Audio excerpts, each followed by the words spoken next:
O país acompanha os passos do primeiro presidente eleito depois da inauguração da nova capital. Jânio Quadros e o vice João Goulart têm origens políticas diferentes. A dobradinha Janjan chega ao poder com uma votação estrondosa.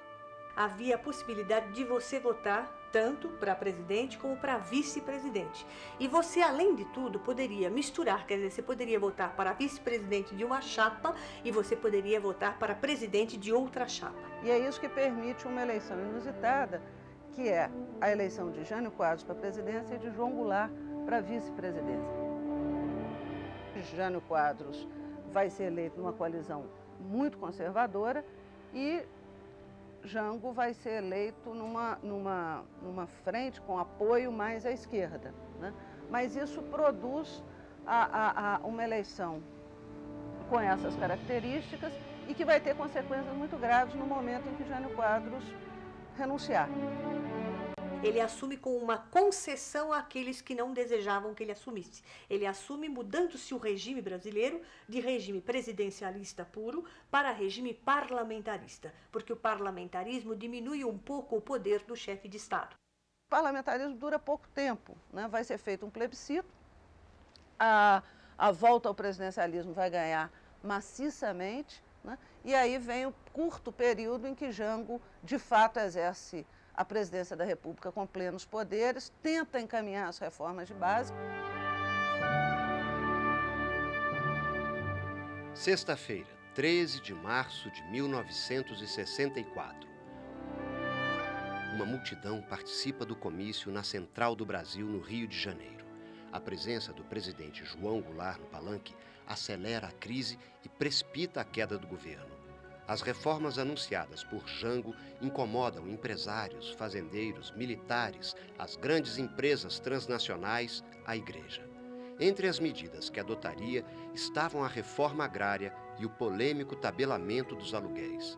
Em plena Guerra Fria, as reformas desagradam também a setores da classe média, assustada com a inflação e a propalada aproximação de Jango com o regime comunista. O Brasil precisava, para assegurar a continuidade do seu desenvolvimento, de reformas políticas, econômicas e sociais profundas.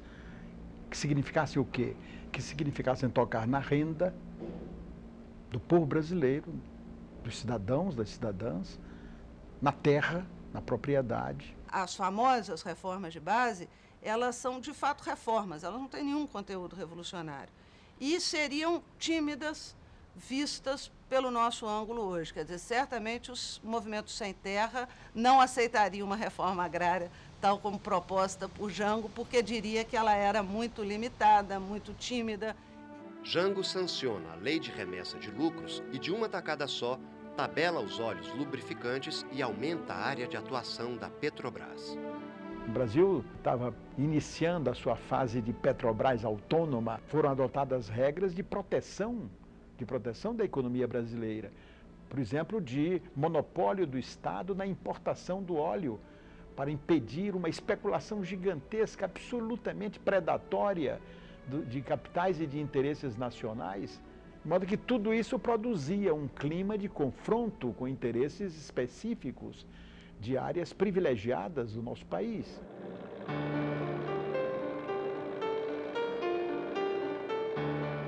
No dia 31 de março de 64, tropas do Exército partem de Minas e sobem a Serra da Mantiqueira em direção ao Rio de Janeiro, onde se encontrava o presidente João Goulart.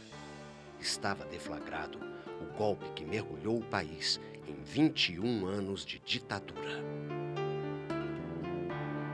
uma tropa ligada ao Lacerda tentava prendê-lo. Ele consegue escapar do Rio, vai para Brasília. Vai diretamente para onde ele morava, que era a Granja do Torto. E lá chama uma meia dúzia de companheiros mais próximos, né? Eu tenho a honra de dizer que eu estava incluído. E aí se discute qual era o quadro. Nessa hora, há um telefonema do general Ladário, do Rio Grande do Sul. Esse presidente venha para o Rio Grande, porque não dá para esperar muito. Ele entrou no avião da Varig. A ideia era de constituir o governo em Porto Alegre. Eu falei para o Jango, olha, este avião da Varig não vai sair. Vimos que havia risco do presidente ser preso ali, já que era estranho que o avião não decolava. Disse para o Jango, olha, nós temos já um árvore aí do lado, se você quiser ir para o Rio Grande, vamos para esse avião. Nessa hora o Jango já vinha descendo com seus ministros e até que, enfim, tinha chegado à conclusão de que tinha que mudar de avião. Passou por nós, despediu-se e disse, aguentem 48 horas, eu logo estou de volta. Por volta de 00:30 ou 1h, do hotel de Andrade, deputado do partido do presidente João Goulart, chegou dizendo eles querem dar o golpe completamente com a conivência do parlamento. Estão tentando fazer a declaração de que o presidente abandonou o país. Metia um papel na máquina e batia esta última comunicação do governo. O presidente da República, Dr. João Goulart, incumbiu-me de comunicar ao Congresso Nacional que ele viajou da sede do governo da República para, no território nacional, a cidade de Porto Alegre, capital do Rio Grande do Sul. O hotel passou à mesa esse documento e aí o presidente do Senado Federal, que era presidente do Congresso Nacional, senador Auro Moro Andrade, mentiu à nação. O chefe de Estado abandonou o governo. Assim sendo, declaro vaga a presidência da República.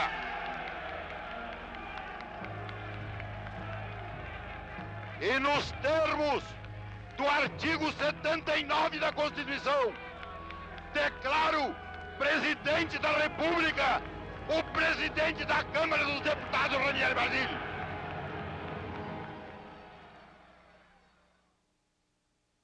Tancredo, que era um homem muito elegante no trato, não é?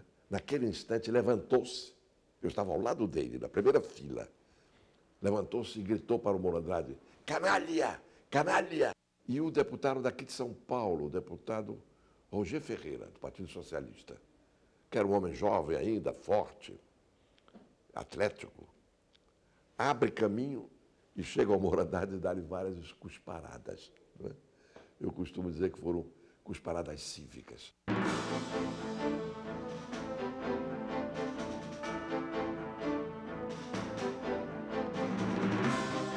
Há um erro, né, histórico, achando que em 64 a população civil, não é, estava contra o golpe. Não estava. Havia um grupo de igreja mais conservador que era pela queda do Jango, que era pelas passeatas de pátria, família e propriedade. A aliança civil e militar em Minas deflagra o golpe, mas o movimento ainda não tem o apoio de outros governadores e nem o consenso entre os militares. O golpe ele vai ser precipitado por Minas Gerais, por um general absolutamente irrelevante, que é o general Mourão Filho. E o coração mesmo, o cérebro militar, é um grupo que está no Rio de Janeiro, onde está o general Castelo Branco, onde está o general Golbery do Couto Silva, onde está o general Geisel, que é o que a gente poderia chamar do setor mais alinhado com os empresários e do setor que tem uma proposta de um projeto de modernização conservadora para o país. Começando a acompanhar o que sucedia no país, nós ainda esperávamos uma reação no Rio Grande do Sul. Estava um clima de golpe, mas eu não pensei que fosse naquela hora, não. Eu então liguei para o general Justino, com quem eu tinha um bom relacionamento pessoal. E perguntei a ele o que é que havia, 1h da manhã. Ele disse, não, está havendo um movimento revolucionário, as tropas do general Mourão estão caminhando para o Rio de Janeiro, mas eu, comandante do 4º Exército, estou firme com a legalidade, defendendo o governo do presidente João Goulart. No outro dia de manhã, 8h da manhã, eu fui para o Palácio do Governo. Quando cheguei lá, minutos depois, saiu a notícia no rádio da adesão do general Justino. Tudo aquilo que se pensava sobre a resistência do tal esquema militar do Jango veio abaixo, nacionalmente. Mas a preocupação era de como resistir. Então eu ainda fui à Câmara e pronunciei, levei escrito um discurso, pronunciei num pinga-fogo um discurso, denunciando o golpe, né? Mas aí já havia ordem de prisão contra mim. Queriam 2 cabeças imediatas em Brasília, a minha e a do deputado Francisco Julião, que era o homem das ligas camponesas. O Congresso continua funcionando, mas no dia 9 de abril, o comando das forças revolucionárias assume a direção política do país, baixa o ato institucional número 1 e abre o caminho para a cassação de mandatos parlamentares e suspensão de direitos políticos. A primeira lista de cassados tem 100 nomes, entre eles o de 40 deputados federais. Já não podia mais ir ao meu apartamento já tinha sido invadido. Eu entrei na Embaixada da Iugoslávia, que era a única que podia nos receber em Brasília. As embaixadas ainda estavam todas no Rio de Janeiro. Em Brasília nós tínhamos só a Embaixada da França, a Embaixada dos Estados Unidos e a Embaixada da Iugoslávia, que tinha recém sido inaugurada com a visita do presidente do Marechal Tito.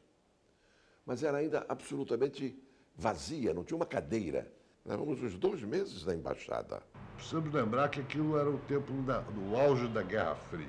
A Guerra Fria, ela dissemina uma imagem do comunismo e cria uma histeria anticomunista muito forte. O golpe, ele é tramado nacionalmente, digamos assim. São militares, são empresários que estão articulando com o apoio norte-americano. Havia uma operação de navios que estavam já na costa do Espírito Santo, com marinhos, com equipamento, com munição, com combustíveis, para intervir. É a Operação Brother Sun, que é uma operação de guerra, com um deslocamento de parte da Marinha Americana para o Brasil. Como o João Goulart caiu sem dar um tiro, não foi necessária a intervenção militar americana.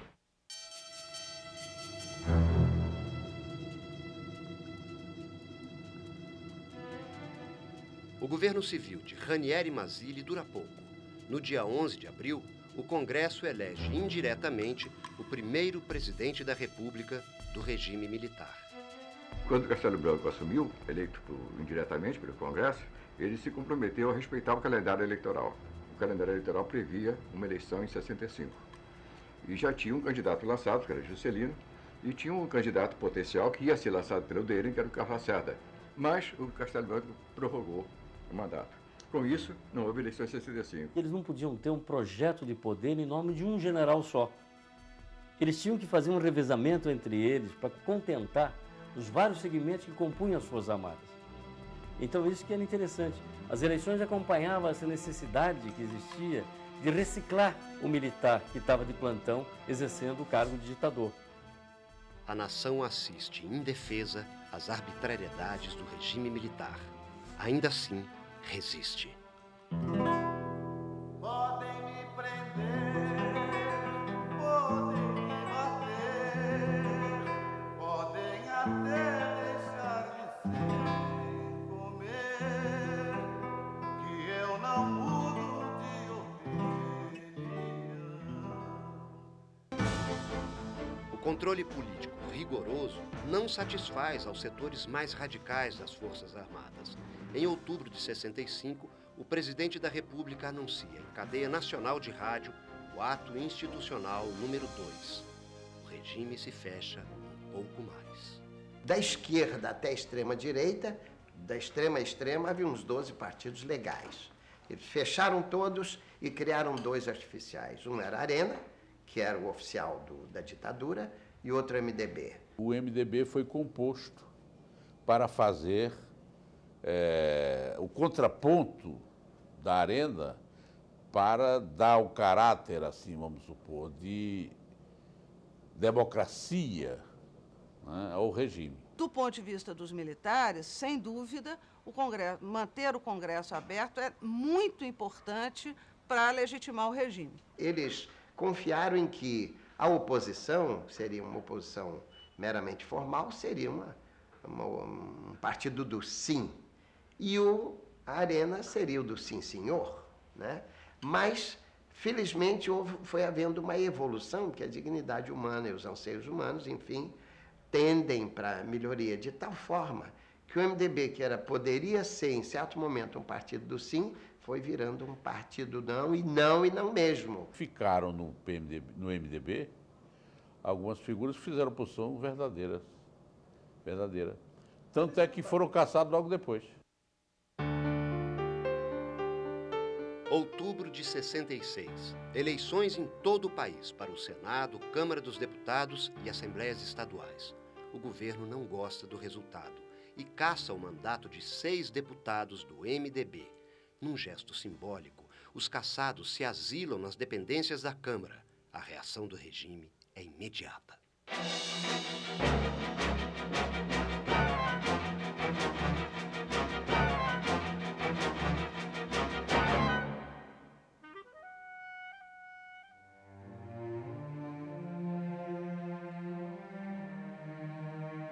O povo brasileiro não pode escolher o presidente da República. A eleição para governadores e prefeitos de capitais também é indireta. O regime monta um esquema de vigilância cerrada. Todo mundo é suspeito. Quem não se submete às regras é duramente perseguido. O governo ignora direitos e garantias constitucionais. No parlamento, vozes se levantam para denunciar arbitrariedades e torturas. O Congresso é fechado de novo. Dessa vez por quase um ano. Os militares, em meados de 68, já haviam decidido dar o golpe e acabar com todas as garantias constitucionais e democráticas que ainda existiam no país. E estavam procurando um pretexto. E eu fiz um discurso fazendo um apelo que as mulheres dos militares que estavam violentando a jovem população brasileira se recusassem a eles até que eles restaurassem a democracia. E também dizendo que o Exército Nacional se havia transformado num valha-couto de torturadores. Eles argumentaram que era um discurso ofensivo às Forças Armadas e pediram ao Congresso Nacional, os 3 ministros militares, que me dessem licença para que me processassem pela Justiça Militar. Ou seja, cassassem meu mandato e me prendessem. Em dezembro de 68, eu escutei no rádio aquela voz desagradável do Costa e Silva, que eu conhecia ele muito bem, que foi no Conselho Universitário. Nunca tive respeito por ele, porque ele não se dava ao respeito. E eu assisti o Costa e Silva dizendo pelo rádio, lendo o AI-5. Foi o segundo golpe.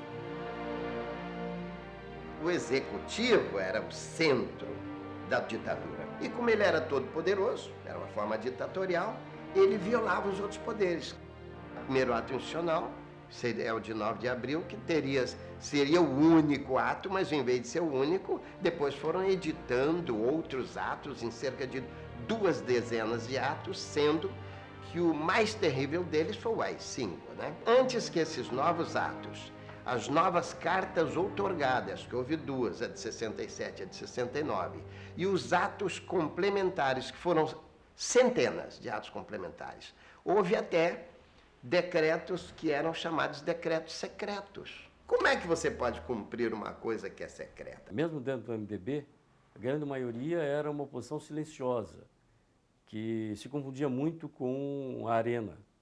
Mas existia um grupo que vinha da eleição de 70, que é o Grupo Autêntico, cujo exemplo irradiou na eleição de 74 e fez com que a bancada de deputados oposicionistas para valer ficasse maior. Não tinha mais nenhum grupo no Brasil que fizesse tivesse condições de fazer, não era vontade, tivesse condições de fazer o que nós conseguimos fazer, porque tínhamos certa imunidade em função de ser parlamentares. Imunidade, aliás, porque tínhamos a ICIC em cima.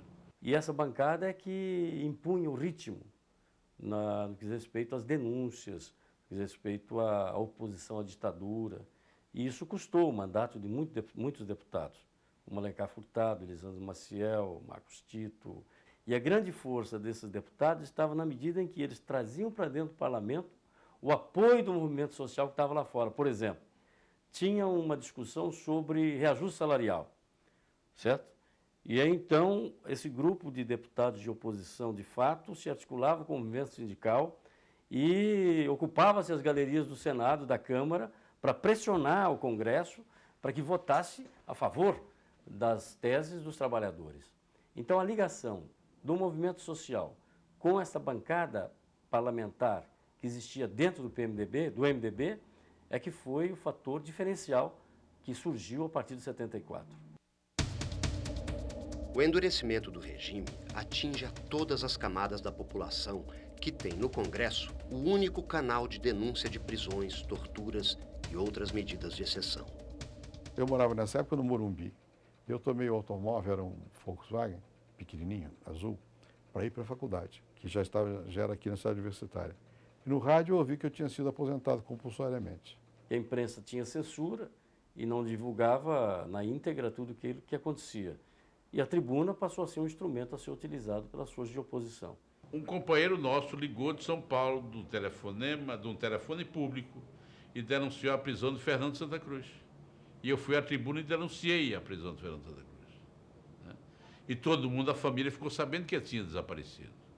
Embora ele tenha sido morto depois, assassinado na prisão, mas ficou público essa questão. No final de 73, um exemplo de coragem do Congresso brasileiro surpreende o regime. O Grupo Autêntico do MDB lança a anticandidatura à presidência da República. O movimento varre o país de ponta a ponta. No momento em que Geisel está sendo escolhido presidente da República, Ulisses Guimarães sai pelo Brasil, né, como anticandidato à presidência da República. Né? Isso é inimaginável no regime de um Pinochet ou no caso dos militares na Argentina. Né? E isso tem um efeito importante. Mesmo apenas consentida, a oposição ganha o apoio da população e avança alguns passos na resistência ao regime.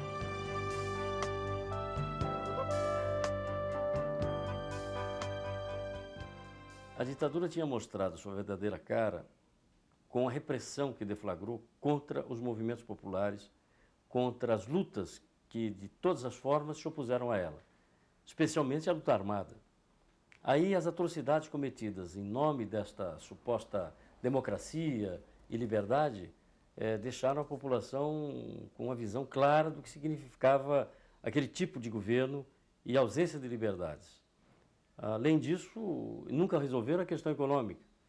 Apesar de terem feito uma propaganda muito grande em 1970 sobre o milagre econômico, na verdade isso não aconteceu, porque na prática a situação do povo cada vez ficava pior.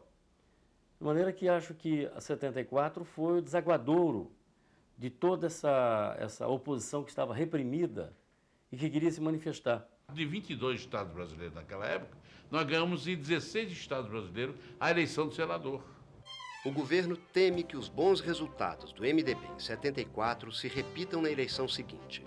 O presidente Geisel não consegue a maioria de 2/3 no Congresso para aprovar alterações à Constituição. A resposta é o pacote de abril. O Congresso é fechado de novo e surge mais um símbolo do retrocesso político, o senador biônico. Os partidos indicavam e o colégio eleitoral que havia nos estados que escolhia o governador escolhia também o senador biônico.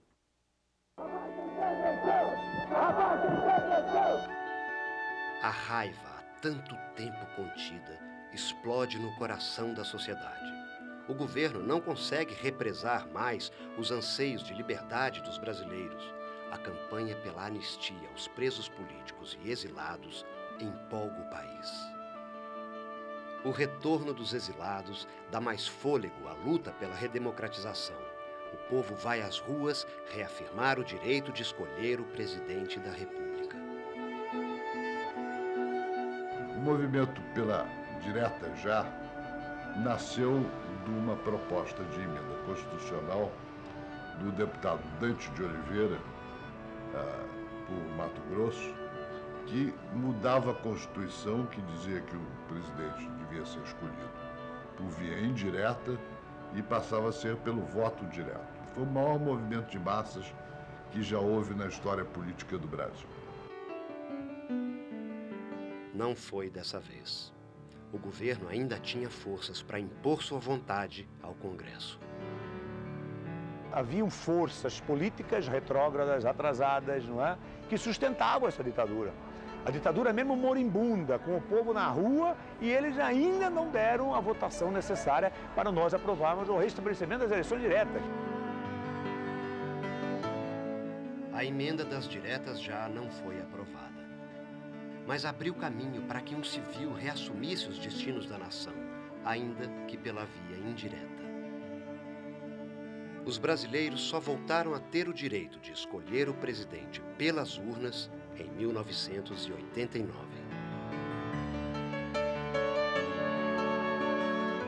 Quando a gente pensa que começou a reagir em 69 e só conseguiu eleição direta em 89, mas foi pouco tempo hoje na história, 20 anos. Mas para nós que convivemos 20 anos de ditadura, foi muito tempo. E para a eleição foi muito mais, porque a última eleição direta foi em 1960. Nós passamos praticamente 30 anos sem eleição. Mesmo nos momentos mais feios dessa história, mais negros dessa história, né, o Congresso, ainda que cerceado, jogou um papel muito importante de denúncia, de combate, e determinados parlamentares vão construir uma história muito bonita de resistência.